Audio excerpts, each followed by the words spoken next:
आज राज्यसभा में मैंने कार्रवाई स्थगित नोटिस देकर ये मांग रखी कि सदन की आज की सारी कार्रवाई को स्थगित कर एक महत्वपूर्ण विषय पर चर्चा कराई जाए और वो विषय है बांग्लादेश में हो रही हिंदू माइनॉरिटी के खिलाफ अटैक्स, अत्याचार और अट्रॉसिटीज की घटनाएं। और हाल ही में इस्कॉन के संत चिन्मय दास जी की अवैध गिरफ्तारी जो बांग्लादेश में हुई, इस विषय में मैंने ये मांग रखने का प्रयास किया कि सरकार बांग्लादेश हुकूमत से क्या बातचीत कर रही है और जब से बांग्लादेश में तख्ता पलट हुआ है उसके बाद हिंदुओं को वहां सुरक्षित रखने के लिए क्या कदम उठाए गए हैं, इस पे सरकार सदन में जानकारी दे। और इसी के साथ साथ पूरा सदन एकजुट होकर एक आवाज में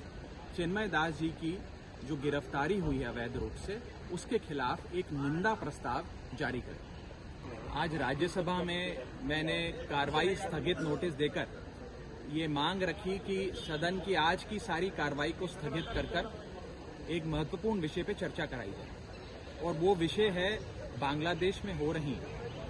हिंदू माइनॉरिटी के खिलाफ अटैक्स, अत्याचार और अट्रॉसिटीज की घटनाएं। और हाल ही में इस्कॉन के संत चिन्मय दास जी की अवैध गिरफ्तारी जो बांग्लादेश में हुई,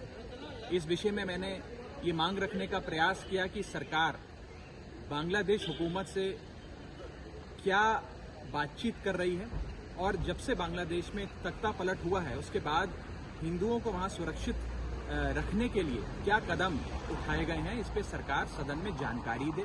और इसी के साथ साथ पूरा सदन एकजुट होकर एक आवाज में चिन्मय दास जी की जो गिरफ्तारी हुई है अवैध रूप से, उसके खिलाफ एक निंदा प्रस्ताव जारी करे। आज राज्यसभा में मैंने कार्रवाई स्थगित नोटिस देकर ये मांग रखी कि सदन की आज की सारी कार्रवाई को स्थगित कर एक महत्वपूर्ण विषय पर चर्चा कराई जाए और वो विषय है बांग्लादेश में हो रही हिंदू माइनॉरिटी के खिलाफ अटैक्स, अत्याचार और अट्रॉसिटीज की घटनाएं। और हाल ही में इस्कॉन के संत चिन्मय दास जी की अवैध गिरफ्तारी जो बांग्लादेश में हुई, इस विषय में मैंने ये मांग रखने का प्रयास किया कि सरकार बांग्लादेश हुकूमत से क्या